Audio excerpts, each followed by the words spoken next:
let's get into what this practice looks like in the rubric at different levels of performance, right? So starting off, now that we're looking at the rubric again, I'm not going to do this every time, but just since this is our second video, want to point out what we're seeing on the screen. So we have the name of our practice up at the top, and then we have our sub-practices, our opportunity sub-practice and our supporting sub-practice. And then we have 3 levels of performance moving across. So and then over on the right, we have our observation score sheet, which again, you may or may not want to use. I highly encourage using this during your observations. I think it's really useful.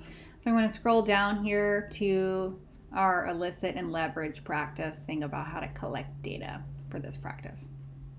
Okay, so we're maybe watching our video, we're sitting in a classroom, we're watching a teacher teach. As always, we're going to start with the assumption that we're at a 0, and it's not an assumption because we are at a 0 because we don't have any evidence yet, right? This is our no evidence of the practice level. So this would look like the teacher never asking a question or only asking a few questions, resulting in student answers without any follow-up by the teacher. For opportunity, so that's no evidence of opportunity. And then for supports, a 0 would look like no clear evidence of eliciting or providing a space for students to contribute their lived experiences. Okay, then we move over and are looking at our attempting level. So this is like the teacher is sort of gesturing at this this practice, but they're not really there at all. They're performing it in a really kind of unsophisticated, unnuanced way, which is okay, right? Because they're learning. We obviously want to see them performing at the sustaining level, but it's not a judgment on them and their teaching and their potential as teachers if they end up getting an attempting score. It's just a measure of where they're at the moment.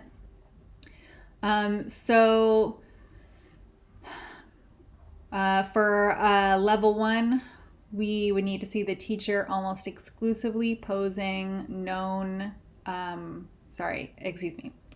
posing closed-ended or known answer questions, resulting in a brief follow-up by the teacher or an evaluation of the correctness of the student response. So this is like in the last video, we were talking about that IRE, the initiate, evaluate, respond, or like that quiz show style classroom discourse.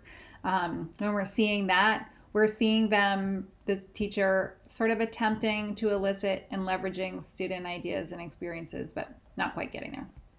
So opportunity would be at a level 1. And it might be that you see a lot of these, but then you get a few instances of supporting or sustaining evidence. And we'll talk about that later. But if I see a teacher engaging in this quiz show style questioning, I would make a note over here and say, just write that down. It's 5 minutes in, teacher said blah blah blah, IRE indicates a 1, a level 1. We'll write full sentences ish. Okay. Okay, so let's keep going. I think looking at the opportunity sub-practice, because I think that might be an interesting different way to do it than we did in practice 1. So to get to a level 2, we would need to see the teacher posing mostly open-ended questions and follow-ups and using talk moves, resulting in an elaborated exchange of student ideas in any language or language variety. All right, so the teacher may still be the primary facilitator. You still may see most of the classroom discourse, going through the instructor at this level. So somewhere between a quiz show and a soccer game. But they're really going beyond the quiz show style, eliciting and leveraging. And they're posing, at least attempting to pose those open-ended questions. They're using talk moves to encourage that more dynamic, elaborated student exchange of ideas. And it might be in any language or language variety. So in order to see that, you might say, okay, so at 5 minutes, the teacher was doing that. Now they're still doing question and answer. It's a minute later. Teacher says, can you say more about that? Or who can build on that? And then there's maybe like student. Many students talking. Okay, so now we're looking at indicating a level 2.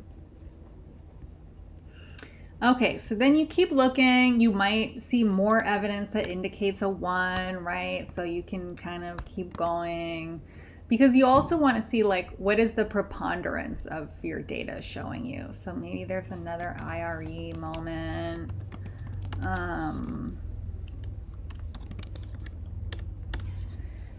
You're still watching, the class is going on. You are looking to see teacher and students posing open-ended questions or follow-ups and talk moves, resulting in elaborated student crosstalk without the need for the teacher to always be facilitating. So this is one of those primary distinctions between a 2 and a 3 here, where to stick with the metaphor of a soccer game, like the players are really in control of the game, the teacher's on the sidelines, and they have, of course, like scaffolded and created, like built a scenario that encourages this crosstalk, but they're getting to be on the sidelines and watch while the players play.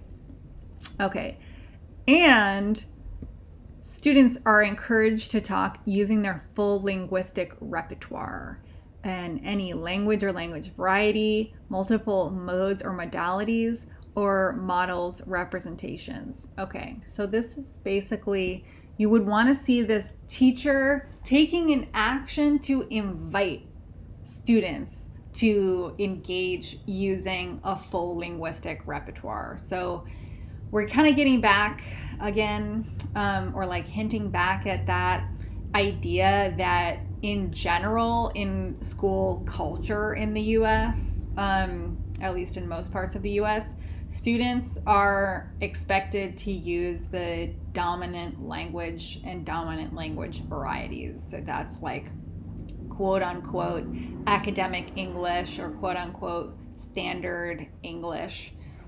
Those like prestige languages and language varieties. And so in order to invite or encourage students to use their full linguistic repertoire, the teacher needs to do something to indicate. So maybe they state something, or the activity is structured in such a way that there's like multiple Spanish speakers in the classroom and they sit together and they are encouraged to speak in whichever language they feel, English or Spanish.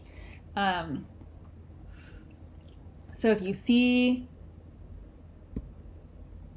these two things, you're seeing not just multiple languages, but that the teacher is doing something to indicate that multiple languages are invited and encouraged in the classroom, or language varieties, really anything outside of that quote unquote standard English, right?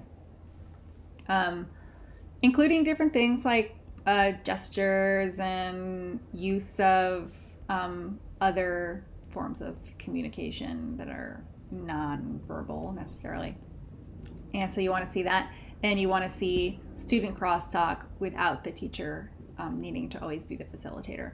So you would be collecting data like, I guess I won't keep, we now know what it looks like when I type in the evidence, but if you see both of these things, you would write it in with a timestamp, and you would